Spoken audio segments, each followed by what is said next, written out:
Ready or Not is the Your Next of 2019. Both movies are enjoyable enough to be fondly remembered, and will be recommended among horror fans and newbies for many years to come, but not good enough to actually become a classic of the genre. They are also very similar movies plot-wise. Likeable lead character in a gathering with her significant other's rich family? Check. Lead character gets hunted down with a crossbow? Check. Lead proves to be more resourceful than previously thought?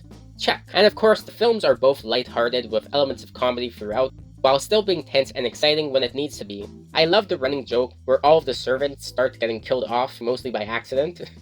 I thought the ensemble cast did a pretty good job, with Samara Weaving giving a strong performance as the lead. Overall, it's a fun, stylish, and funny movie that I can see myself watching again with my family when we're looking for a good horror movie that isn't too scary to watch near Halloween time, which is kind of how I rewatched Your Next. This might not be the weirdest movie of 2019, but I'm pretty sure it's the grossest. The premise of the movie is pretty unusual though. It's set during the Y2K scare, and it's about this unemployed loser gamer named Abby, who is constantly given weird challenges by his brother that he continues to fail. 30 seconds.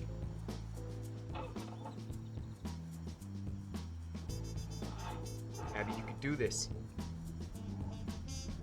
20, 19, 18, 17, 16, 15, 14. Fuck!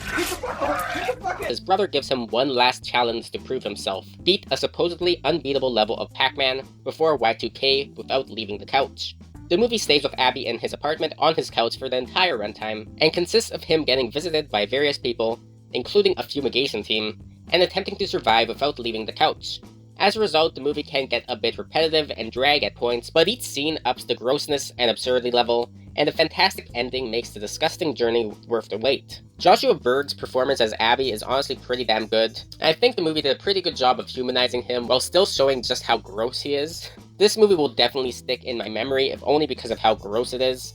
It's certainly not a movie for everyone, but I had a blast with this movie. I've realized that this year has been great for comedies of all kinds, including the family dramedy, a sub-genre which I don't usually find compelling. Fighting with My Family, however, is surprisingly good, and might be the best movie that The Rock has been in. That's not a compliment to The Rock's performance, because he's not even good playing himself in this movie. It's everything but the scenes with The Rock that makes this the best movie with The Rock. In particular, the performance from all of the characters in the titular family. The movie may follow a bunch of the same cliches we've seen in other movies countless times about being the rising star or underdog, having to prove yourself, being the more successful family member and the tensions that come with that. Don't judge a book by its cover, yada yada yada. But the characters all seem like real people, partly because they're based on real people, but mostly because of the performances and writing.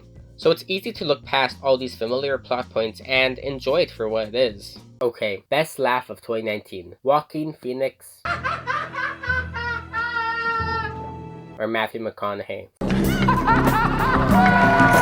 Sound off in the comments. The Beach Bum isn't an important or impactful movie, but it is one of the funnest movies of the year. Harmony Korine invites us to live vicariously through the lives of these trashy people, and that's basically all this movie is. That doesn't mean that he exploits his characters or that they are portrayed as caricatures to laugh at. Instead, these characters are treated with respect and portrayed as real human beings that you can laugh with, even though you probably wouldn't want to associate with them in real life, especially if you're an old lady in a wheelchair. I'm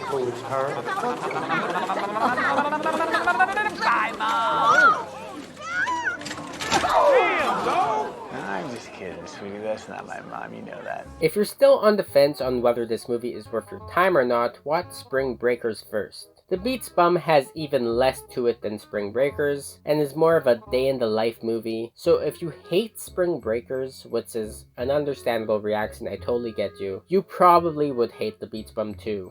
Ooh, I got some unpopular opinions on this list lately. I do understand the negative reviews though. I think the problem people have with the movie is that it seems to take itself seriously. The plot is rather ridiculous and absurd, with many twists and turns involving some insane character decisions. In my opinion, the film is darkly comedic, and the way the characters approach their circumstances feels real, even if the circumstances don't. In a way, this movie can be both enjoyed as a so bad it's good movie, because the amount of crazy twists in the movie makes it truly unexpected, and as an actually good comedy. You can probably tell that my thoughts on this movie are pretty complicated and hard to really articulate, so I'm just going to move on to things I can explain. David Thewlis really is fantastic in the lead role. I wasn't as sold, however, on Lisa de Oliveira as his daughter, Veronica. Her performance actually brings the movie down quite a bit for me, given that her character is very complicated, and she doesn't really do a great job of making her believable. I'm probably gonna get some hate for this, but I am not a big fan of modern superhero movies, Marvel or DC. They simply aren't my thing and often come off to me as products made to make a profit, rather than art that was made because someone wanted to make it. I feel that they often take too many safe choices in order to appeal to as wide of a market as possible. There's nothing wrong with enjoying these movies, but I simply prefer to seek my escapism elsewhere. Shazam, however, is one of those exceptions to the rule. There was obviously a lot of heart and care put into making this movie, and perhaps more importantly, its tone comes off as fun and corny without taking itself too seriously, allowing many of its faults to be overlooked. Things like the high school bullies who beat up a disabled kid after hitting him with their car, which usually would take me out of a movie, I'm able to look past because I can enjoy it for what it is, and I feel like a kid again watching this movie. I've seen it compared to the Sam Raimi Spider-Man movies, and I totally agree with that comparison. It's definitely a movie that is made specifically for a young audience, that doesn't feel like it's pandering to that audience, and it can be enjoyed by everyone. The movie also isn't afraid to take risks and throw in some really dark moments that can be generally frightening. The performances from the leads are really great and charismatic, and help to elevate the film. All in all, it's just a plain good fun movie. Okay, improvised side note about Shazam, this is not being counted with the 1 minute. I've actually talked to a child who I know likes superhero movies, and I asked them if they saw Shazam, and they said they don't plan on seeing it because they like Marvel, and I just find that really sad that there's such a divide between DC and Marvel. It's just kind of ridiculous to me. Like, this is a movie for kids, and this kid doesn't even want to see it because it's not Marvel. Hey, I'm gonna spoil Breaking Bad in this review, so if you haven't seen Breaking Bad, what the fuck are you doing? Go watch Breaking Bad. Anyways, review starting in 3, 2, 1. When I first heard that there was going to be a Breaking Bad sequel movie, I was a bit skeptical about whether such a thing was necessary, and worried that would ruin the already great ending to the series. But I also remembered being skeptical when Better Call Saul was announced, which has developed into its own fantastic show, both separate from and complementary to Breaking Bad. So I decided to trust that Vince Gilligan would make it work. While I can't say that El Camino was all that necessary, I will say that I greatly enjoyed it, and it definitely did not ruin the ending to Breaking Bad. In a way, the ending is exactly the same. Jesse is still riding off into the sunset, leaving his old life behind. The only difference is that he is in a relatively safer place than before, and has some time to battle his demons. I really like Jesse's arc throughout the movie, and Aaron Paul does a great job as usual. My main problem with El Camino, a Breaking Bad movie, is that it doesn't really feel like a movie. It feels more like 3 or 4 good episodes of Breaking Bad strung together. Anyways, if you're a fan of the show, you probably already saw it, but if you haven't yet, definitely give it a watch, it's worth your time. This movie really isn't as bad as everyone is saying it is. Honestly, it's actually kind of good. The worst thing about this movie is Finn Wolfhard's terrible Russian accent. Where are you from? Russia, Australia, Poland. People hate us everywhere we go because the company promised they won't fuck up the environment. Then they fuck up the environment. I couldn't take any of his scenes seriously, but at least the unintentional humor kept me engaged. The ending where the movie goes out of its element and turns into a mob movie was kind of laughable. But other than that, there's nothing egregiously terrible about this movie. It is a bit long, but it never was boring to me. I never read the book, so I don't know how good of an adaptation this is, but as a movie, I thought it was understandable and worked pretty well. Given that the story is about a very privileged kid who we're supposed to feel sorry for even though his life is relatively pretty good, I can see why some people may find it pretentious and off-putting. I personally found the naivety of the main character relatable, and he goes through a bit of growth by the end of it. All in all, this movie is definitely not as bad as everyone says, and I would honestly recommend it if it sounds like your kind of thing. This is the type of movie that a mother would love, so it's not a bad choice to watch with your family. Philosophical Musings. The movie. This is the first movie that I've seen from Turkish director Nuri... I'm not even going to try to pronounce his name. This guy. And I have a feeling that probably wasn't a really good movie to start with. It's over 3 hours, and it's very self-indulgent, with a lot of long conversations that are basically philosophical musings, that are sometimes really hard to follow, and I don't think all of them were really essential. The movie looks absolutely beautiful though, and I enjoyed following the flawed but still likable and relatable, aspiring author protagonist. I feel like there is a really good movie about this character's relationship with his father in here, but it's surrounded by a whole bunch of filler, in my opinion. I did enjoy some of the subplots though, such as the main character's long conversation with a local author, who is nice enough to give him the time of day, but the protagonist sets up pretenses stick to him and doesn't leave him alone. It really shows this character's naivety and ego while also being humorous and entertaining. Overall, this wasn't a bad movie by any means, but I found this movie way too long and a bit boring at points in my experience. I already made 2 videos about Us, so check those out. Us is an ambitious movie that I enjoyed all the way through, but it falls apart a bit under further scrutiny, and I am a bit afraid that my opinion on it would drop even more if I gave it a second watch. I saw this movie at TIFF with my mom, and this was one that she had picked. I wasn't opposed to seeing it, but I mean, a tearjerker about a mother dying of cancer. I was worried it was going to be boring, Oscar baity, and overly emotionally manipulative. I am glad to report that this was not the case. Gabriella what? Director Gabriella Calperthwaite. She's best known for her documentary film Blackfish, and she almost treats The Friend as if it were a documentary, and allows the scenes to play out naturally without unnecessary embellishments, other than some stereotypical feel sad now music in the score. Dakota Johnson, Casey Affleck, and Jason Segel all excel in their roles and have believable chemistry. The film jumps back and forth through time a lot, which I had mixed feelings about.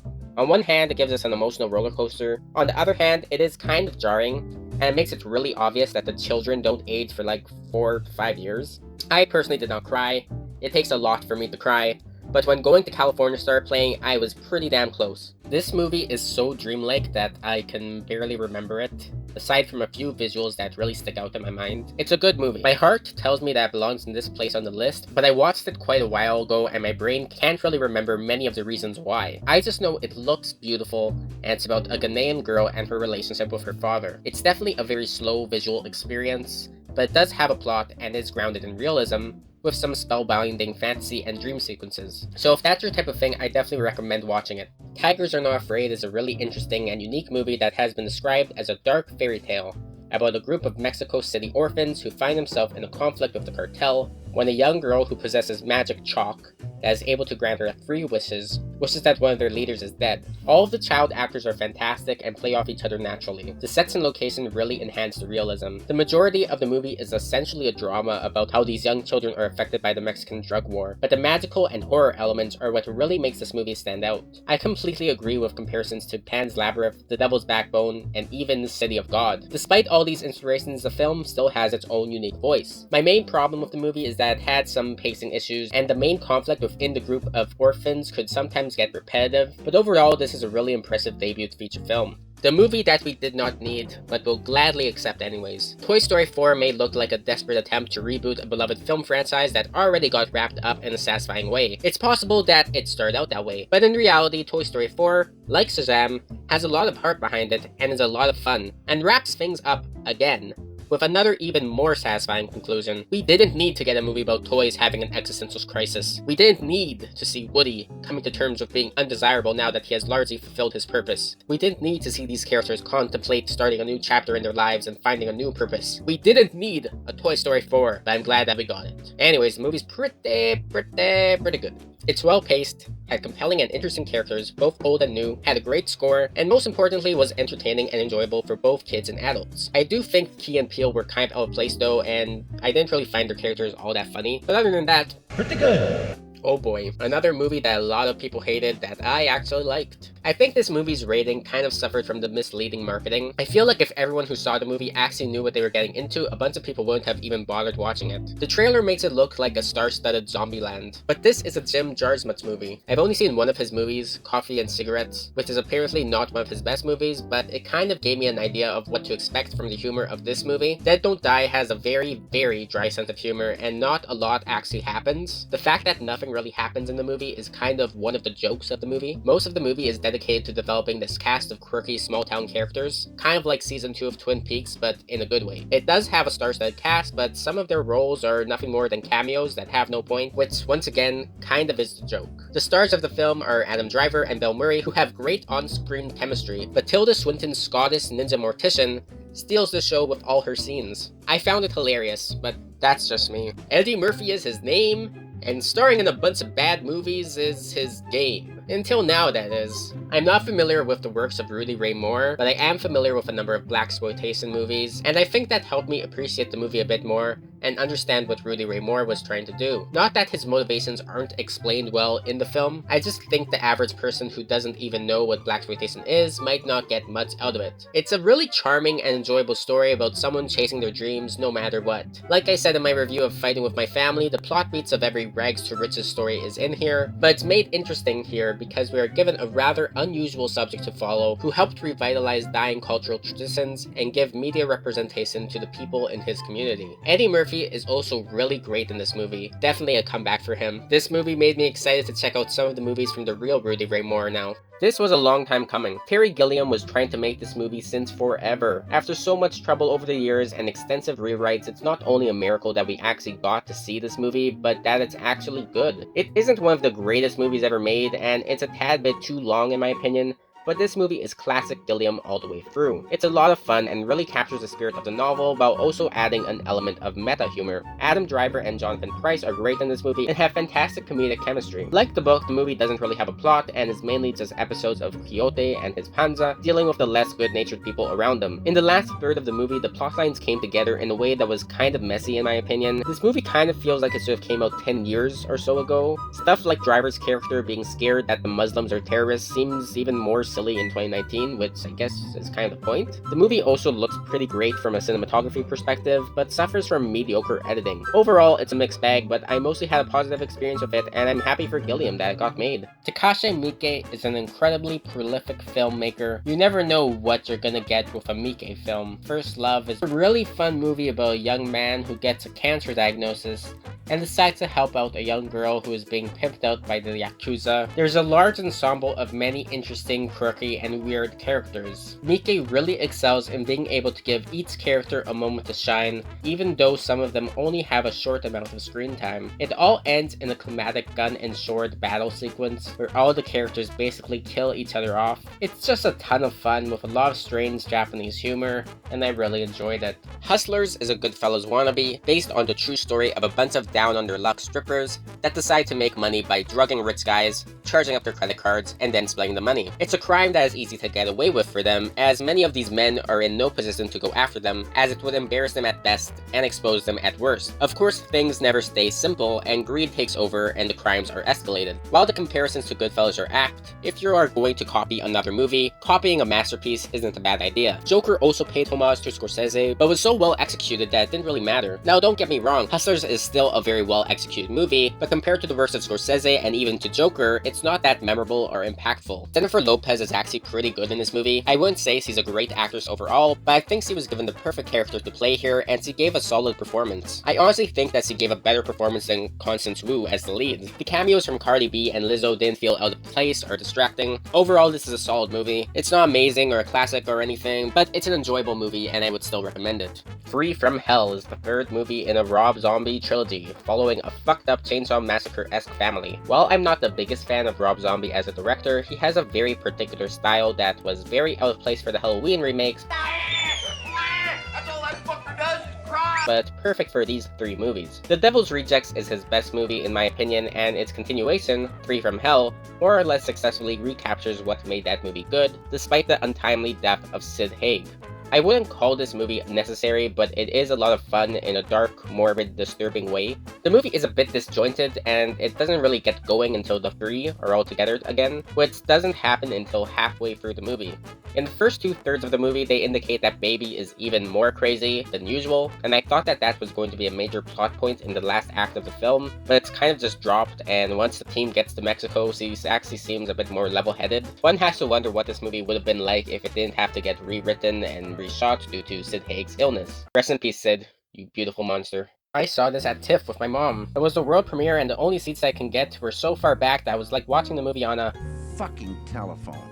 Anyways, Proxima is the better movie to come out this year about a woman astronaut. Proxima is not a space movie. The entirety of the film takes place on Earth and focuses on the training process. For large segments, Proxima almost takes on the form of an acted out documentary. It's very naturalistic and apparently is the first movie shot on location in Star City. The realism and groundedness of these sequences greatly enhances the film and serves as an interesting backdrop to the character's personal life and family struggles. Eva Green's portrayal of the protagonist and her chemistry with the child actress playing her daughter is a huge highlight of the film. My main issue with the movie is that it comes off as pandering at times. The main thesis of the movie seems to be that women can be mothers and can have professional, ambitious careers in male-dominated fields, but at the end, Green's character chooses her role as a mother in a way that could have jeopardized her career, basically contradicting the main message. In other words, the movie kind of has its cake and eats it too. Overall, the strength of the rest of the film does make up for this blunder to a degree, and it's certainly worth watching. Ford vs. Ferrari is a pretty damn great movie that shows you how to do large budget blockbuster escapism right. I really appreciated how well written and portrayed every character was. As in real life, no one really grows as a character, and there is no real antagonist. Sure, you could argue that they portrayed BB as an antagonist, but honestly, the guy kind of was just doing his job. The movie really focuses on representing a snapshot in the lives of these people, with a particular emphasis on the lives of Damon and Bale's characters. I was also quite impressed with the actress who played Molly Miles. In a movie about men and cars, it was inevitable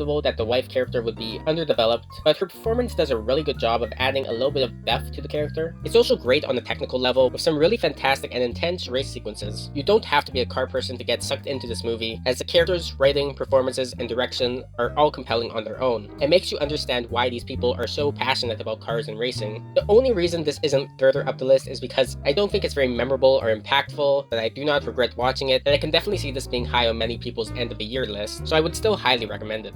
Similar to Dolemite is My Name, Lords of Chaos is a biopic that has many of the plot beats one would expect from a biopic, but subtly subverts these tropes due to the subject of the movie and its exploration of an intriguing cultural niche. Lords of Chaos is about the legendary true Norwegian black metal group Mayhem, focusing mainly on the relationship between its founder, Euronymous, and another musician, Varg. A lot of people are pissed off at this movie because it kind of portrays just how ridiculous the black metal culture was. Euronymous and Varg basically have a Mozart-Salieri relationship going on, trying to see who can out-evil each other, with the actual music they're making coming in second place. I understand why black metal fans are upset, but this movie isn't really about how dumb black metal music is, which it is by the way, come at me, but rather about how the people behind it were really just some dumb, disturbed teens trying to be different. Oddly enough, this movie was directed by Jonas Åkerlund, who also directed Polar. Oof, this is a much better movie. Even more interesting though is that he used to be in Bathroy in their early black metal years, so he's not exactly an outsider to this culture. Anyways, this is a really intriguing movie and I'd recommend it a lot. In general, movies about recent tragic events and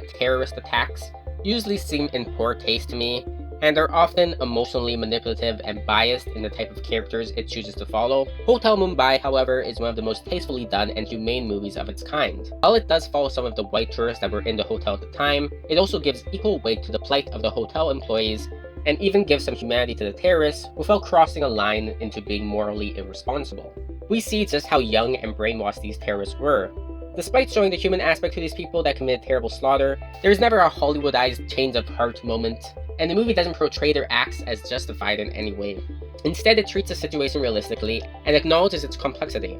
This movie is really intense and brutal. It doesn't hold back in the slightest and really puts you on the edge of your seat. There are very few moments of hope throughout the movie, but it is still inspiring to see how these people dealt with the situation. It's certainly not for the faint of heart and it could be hard to watch, but I would highly recommend this movie to anyone that can handle it. Keanu Reeves kills a guy with a book and a horse in this one. Need I say more? Some of the most fun you can have in a theater. The John Wick movies are pure, undistilled action that don't really care too much about the plot, and that's okay. I'd probably have to rewatch them all back to back, but if I really had to compare to the first two, I'd say that's better than the first, but not as good as the second. It's fun!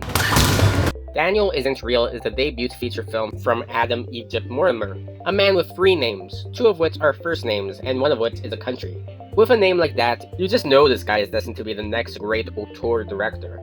This movie is about a young man named Luke who lets his destructive childhood imaginary friend, Daniel, back into his life after his therapist tells him not to be afraid of who he is. At first, Daniel just acts as a wingman to Luke, but eventually he begins to take over his life, and insanity ensues.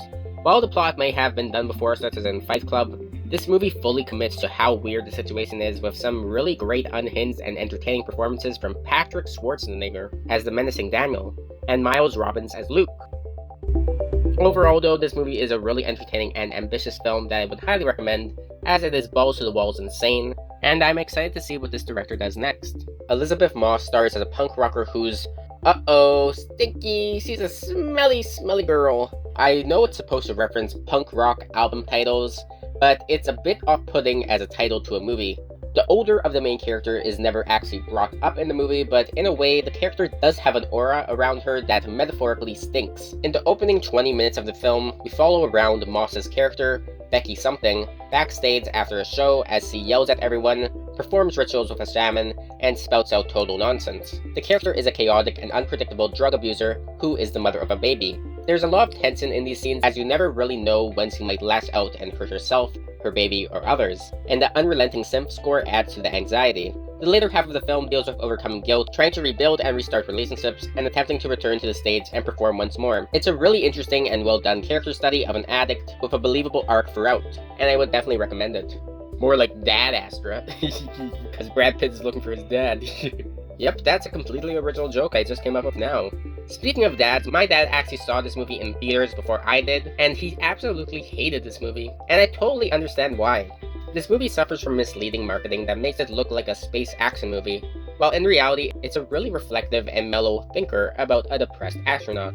The thing is that for a handful of scenes, it also becomes a space action movie. There's a bunch of set pieces sprinkled here and there between the scenes of depressed Brad Pitt being depressed, that range from being extremely well executed to extremely out of place and unnecessary and sometimes just plain stupid. The action scenes help with the pacing, but I kept on getting the feeling that this movie didn't really know whether it wanted to be an action movie or an existential drama, and the tonal shifts felt jarring at times. Some of this incohesion may be due to studio interference in order to make the film more marketable. General audiences don't want to see Brad Pitt be sad in space, but I do. And those scenes of the film are what really made this movie compelling to me. I could have done without some of the moody voiceover narration, which I also wouldn't be surprised if that was due to studio interference. I think some narration was necessary given that the whole point of the character is that he has a cool, stoic, unfeeling masculine exterior when in reality he's repressing a lot of complex emotions, but kind of felt cheesy at points and superlative when combined with Pitt's stellar acting and the beautiful cinematography that already hammers home the character's loneliness within the vastness of space. This movie could have been a masterpiece, but unfortunately it just misses the mark. I would still highly recommend it for people who enjoy movies about sad people, like me, but I wouldn't recommend it to dads like mine that are expecting a popcorn sci-fi picture. When I first heard about this movie, I wasn't very excited to see it. Given that we had just gotten a great Mr. Rogers documentary, this feature film biopic felt rather unnecessary. Thankfully, this movie is so much more than a Mr. Rogers biopic. In fact, I would actually consider Mr. Rogers to be a side character in this movie. It's essentially a long episode of Mr. Rogers' Neighborhood for adults. It even opens and closes as if it was an episode of the show, with Mr. Rogers introducing Rye's character to the audience. In a way, this film is free therapy.